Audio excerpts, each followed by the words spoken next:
29వ రోజు రమణి గారి జీవితపు మరొక మలుపు. క్యాన్సర్ ఓడింది, జీవితం గెలిచింది, నా ఆత్మ కథంటూ ఈరోజు మనకండి రమణీయ రాగాలు అంటూ చెప్తున్నారు. ఏంటో తెలుసుకుందామా? విశ్వ రాగాల స్పందనను హృదయంలో గ్రహించి ఆత్మస్పర్శగా మాటల్లో మలిచినవే రమణీయ రాగాలు. ఇవి నా కళ, నా శ్వాస, నా సంగీత సత్యం. పాటలుగా పలికే విశ్వ సందేశాన్ని నా హృదయం వినింది. వాటిని రమణీయ రాగాలుగా మీతో పంచుకోవటం నా అదృష్టం. 2011వ సంవత్సరంలో వైజాగ్ ధ్యాన మహాచక్రం జరిగినప్పుడు హరికృష్ణ సార్, బాలకృష్ణ గారు, సేతు విజ్ఞాన్, నక్షత్ర మిత్రులు వాళ్ళ టీంల అందరికీ 3 రోజులు వర్క్షాప్ కండక్ట్ చేశారు. పిల్లల్ని, ఇంటిని, బ్యూటీ క్లినిక్ ని వదిలి 3 రోజులు వర్క్షాప్ కి అటెండ్ అయ్యాను. మా పక్కన ఉన్న అమ్మ వాళ్ళ ఇంటికి గాని, కొంచెం మా ఇంటికి దూరంలో ఉండే జగదాంబ జంక్షన్ కి గాని ఒకదాన్ని ఎప్పుడు వెళ్ళను. నేను ఆ 3 రోజులు వర్క్షాప్ కి హాజరవటం నిజంగా నా జీవిత గమ్యాన్ని మార్చేసింది. సేతు విజ్ఞాన్, నక్షత్ర మిత్రుల వర్క్షాప్ లో చాలా నేర్చుకోవటం జరిగింది.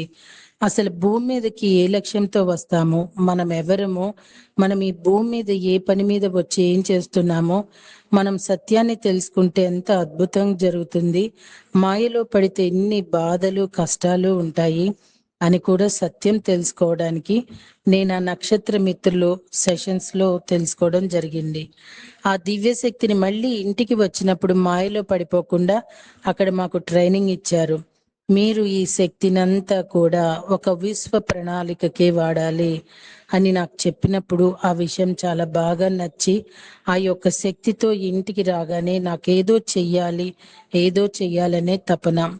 విశ్వ ప్రణాళికలో భాగం అవ్వాలి అని తప్పించిపోయేటప్పుడు ఒక 2 రోజుల్లో నాకు ఆటో రైటింగ్ యాక్టివేట్ అయ్యింది. మెడిటేషన్ లో కూర్చుంటే ఒక పుస్తకం, పెన్ను పట్టుకోవాలనిపించేది. అది పట్టుకుంటే పుస్తకం మీద ఏదేదో రాయడం మొదలు పెట్టాను. అదేంటి అంటే పద్యంలాగా ఏదో నాకు కూడా తెలియనట్టుగా అనిపించింది. ఒక 2 రోజులు ఆగేసరికి నా లోపల నుంచి పాటల రూపంలో అన్ని బయటకు వస్తున్నాయి అని తెలుసుకొని దాన్ని కంటిన్యూ చేయటం మొదలు పెట్టాను. అలా అయిన కొన్ని రోజులకు టెలిపతి కూడా యాక్టివేట్ అయింది. ఈ పవర్ తో నేను పాటలు రాయటం మొదలు పెట్టాను. పాటలు రాసేసరికి నా టాలెంట్ తోనే రాస్తున్నాను అనుకున్నాను. నిరంతరం రాస్తూ ఉండటం వల్ల రోజుకు ఒక పాట అయిపోయేది. నాలో ఇంత టాలెంట్ ఉందని చాలా మురిసిపోతూ ఉండేదాన్ని. కానీ 4వ పాట రాసేసరికి నా చేయి చాలా నొప్పి పుట్టింది. పెన్ను పట్టుకుంటే చాలు చేతి నొప్పి పెరిగిపోయేది. పెన్ను వదిలే వరకు నొప్పి భుజాలు లాగిస్తూ ఉండేవి. చాలా ఎక్కువ పని చేస్తే ఎలా ఉంటుందో అలాగ నొప్పి వచ్చేది. ఎందుకు ఇలా అవుతుందో నాకు అర్థం కాలేదు. 4-5 రోజులు ఆగి మళ్ళీ రాయటం మొదలు పెడితే నొప్పి మళ్ళీ మొదలయ్యేది. ఎందుకు ఇలా జరుగుతోంది అన్ని మెడిటేషన్ లో కూర్చొని ప్రశ్న వేసుకున్నాను.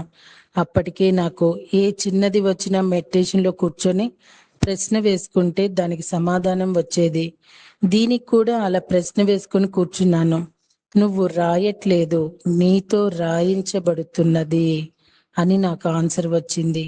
నీకు ఏ మెసేజ్ వస్తే అది రాయాలి తప్ప నీ బుర్రని వాడకూడదు. వచ్చింది వచ్చినట్లుగా రాసేయాలి అని నాకు ఇన్నర్ వాయిస్ వినిపించింది. దాంతో నాకు అర్థమైంది నేను రాయట్లేదు, నాతో రాయించబడుతుంది అని. అప్పటి నుంచి ఎప్పుడు నాకు ఇన్నర్ నుండి మెసేజ్ వస్తే అప్పుడే రాయటం మొదలు పెట్టాను. ఆ సమయంలో పెన్ను, పుస్తకం ఎప్పుడు నాతో పాటు ఉండేవి. ఒక్కొక్కసారి చాలా బిజీగా ఫేషియల్స్ చేస్తూ ఉన్నప్పుడు చేతులు ఖాళీ ఉండేవి కావు. కూడా ఇన్నర్ నుండి వాయిస్ మెసేజ్ వస్తుండేది. అప్పుడు వెంటనే చేతులు కడుక్కొని రాసేదాన్ని. ఒక్కొక్కసారి డిస్ట్రిబ్యూటర్లు బ్యూటీ ప్రోడక్ట్స్ తీసుకొచ్చేవారు. వాళ్ళ దగ్గర ఆ ప్రోడక్ట్ తీసుకుంటూ సరి చూసుకుంటూ చాలా బిజీగా ఉండేటప్పుడు మెసేజ్ వస్తుండేది. వెంటనే బుక్కు, పెన్ను పట్టుకొని రాయడం జరిగేది. నవరసాలు అబ్బురం, 9 మాసాల రంగుల మేఘాల సమాహారం. ప్రతి రసాల నా జీవితంలో ఒక కాంతి. ఆనందం నుంచి వ్యధ వరకు ప్రతి అనుభూతి ఒక అబ్బురం. హాస్యరసం అనే పాట రాసిన రోజు చాలా విచిత్రంగా ఒక 2 లైన్లు రాయడం, మళ్ళీ ఆగిపోవడం. ఆ రోజు బ్యూటీ ప్రోడక్ట్స్ వచ్చాయి. నేను లిస్ట్ రాసుకుంటున్నాను అని వాళ్ళు అనుకునేవాళ్ళు. కానీ నేను వచ్చిన మెసేజ్ పాటని రాసుకునేదాన్ని. మళ్ళీ కొంతసేపు ప్రోడక్ట్స్ చూసుకోవటం, రాయడం, ఇలా మొత్తానికి ప్రోడక్ట్ డిస్ట్రిబ్యూటర్స్ ఉండగానే ఆ పాట పూర్తిగా రాయడం జరిగింది. శృంగార రసం, హృదయం చెప్పే మధుర గీతం. ఇది కేవలం శారీరక లాభం కాదు, ప్రేమ, అనురాగం, హృదయానికి మధురతను పంచే రసం. ఒకరోజు చాలా ఖాళీగా ఉన్నాను. ఎఫ్ఎం రేడియోలో ఒక మంచి సినిమా పాట వస్తున్నది. ఆ పాట వింటూ ఆ పాటలో మమేక్యమై ఉన్నప్పుడు శృంగార రసం కోసం ఒక పాట వచ్చింది. ఆ పాట అయితే గజిబిజిగా ఆటో లైన్ ఇటో లైన్ వచ్చింది. నేను పుస్తకం పెన్ను పట్టుకొని ఇదంతా ఫేర్ చేద్దాం అనుకుని కూర్చున్నాను. ఆ స్క్రిప్ట్ని అలా చూస్తూ ఉండగా పల్లవి, అనుపల్లవి, చరణాలు ఆ రకంగా రాయాలి అని అనిపించింది. అది శృంగార రసం పాట యొక్క అనుభవం. చివరిగా ఇన్నర్ వాయిస్ లో నవయుగ రసం అనే పేరు రావడం జరిగింది. సరే, ఈ పాట రాద్దాం అనుకునేసరికి 1 నెల గ్యాప్ వచ్చేసింది. ఒకటి కూడా నాకు రాయటానికి కుదరలేదు. పెన్ను పుస్తకం పట్టుకున్నా సొంతగా రాయలేకపోతున్నాను. టెలిపతి లేదు, ఆటో రేటింగ్ లేదు, అవి ఏమీ పనిచేయడం లేదు. అప్పటికి పేరు కూడా నవరస రమణీయ రాగాలని సెలెక్ట్ చేయటం జరిగింది. నవరసాలు కాబట్టి 9 పాటలు ఉండాలి. 9 పాటలు అద్భుతంగా వచ్చాయి. మరి 9వ పాట ఏంటి, ఎలాగా? సరే, ఏదో ఒక పాట తీసి రాసేద్దామా అనుకున్నా కూడా వీలు కావట్లేదు. ఏంటి ఏంటి అని చాలా ఎంతసేపు మెడిటేషన్ చేసినా, ఎన్ని బుక్స్ చదువుతున్నా, నా లోపల ఎంత ప్రశ్న వేసుకున్నా, నాతో నేను ఎంత ప్రయాణం చేస్తున్నా కూడా నా బుర్రకు అంతు పట్టలేదు. రోజులు గడిచిపోతున్నాయి. అప్పటికే మా మామయ్య కొడుకు సినీ మ్యూజిక్ డైరెక్టర్ తనకు చెప్పినప్పుడు చాలా ఆనందంగా, అద్భుతంగా ఫీల్ అయ్యి, రమణి, ఈ పాటలకి నేను ట్యూన్ చేస్తానని చెప్పటం. ఆల్రెడీ 4 పాటలు ట్యూన్ అయిపోయాయి. ఇంకా కూడా ఇచ్చేస్తే అన్ని కలిపి ట్యూన్ చేస్తాను.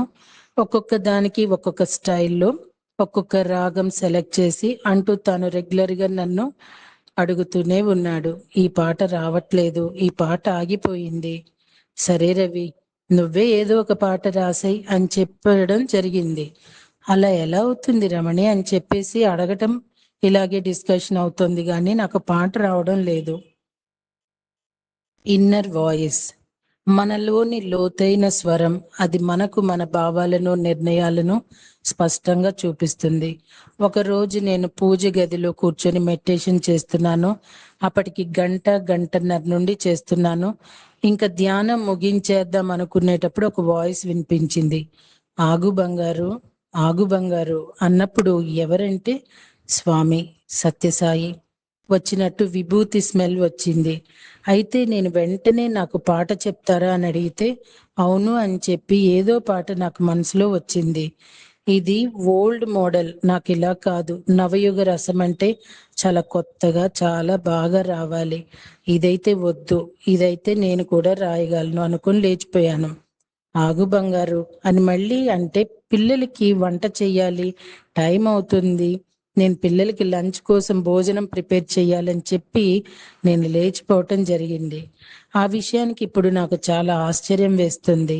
అంటే ప్రకృతితో, స్వామితో ఇంత దగ్గరగా, ఇంత గొడవ పెట్టుకొని నాకు టైం కావాలి అనుకుని ఉండటం ఎంత డివైన్ పవర్తో ఉండగలిగాను అప్పుడు అని నాకు అర్థమైంది. అయితే వంట చేస్తున్నప్పుడు సాంబార్ తాలింపు పెడుతున్నాను. సడన్ గా నాకు మళ్ళీ ఇన్నర్ వాయిస్ వినిపిస్తుంది. సిద్ధంగా ఓ మానవుడా, జాగృతిగా ఉండే సమయం ఆసన్నమైంది అని. ఇక ఆ పాట కూడా చాలా అద్భుతంగా వచ్చింది. ఆ పాటను కవాలి రూపంలో ట్యూన్ చేయడం జరిగింది. పాటలు చాలా బాగా వచ్చాయి. ఆ పాట సింగర్ శ్రీనిధి గొంతులో ఎంతో అద్భుతంగా వచ్చింది. శాంతము, కరుణ, శృంగారం, అద్భుతం, భయానకం, వీరం, హాస్యం, రౌద్రం, నవయుగం, మేళవింపుతో ఆ పాట మధురంగా ఆమె నోట వినడం జరిగింది. ఆ పాటలన్నీ గీతా మాధురి, శ్రీనిధి, నిత్య సంతోషిని, రమ్య బెహరా వాళ్ళతో పాటు నేను కూడా కోరస్ లో పాడి ఆ పాటలు 2012వ సంవత్సరంలో పత్రిజీ చేతుల మీదుగా నవరస రమణీయ రాగాలనే ఆల్బమ్ రిలీజ్ చేయటం జరిగింది.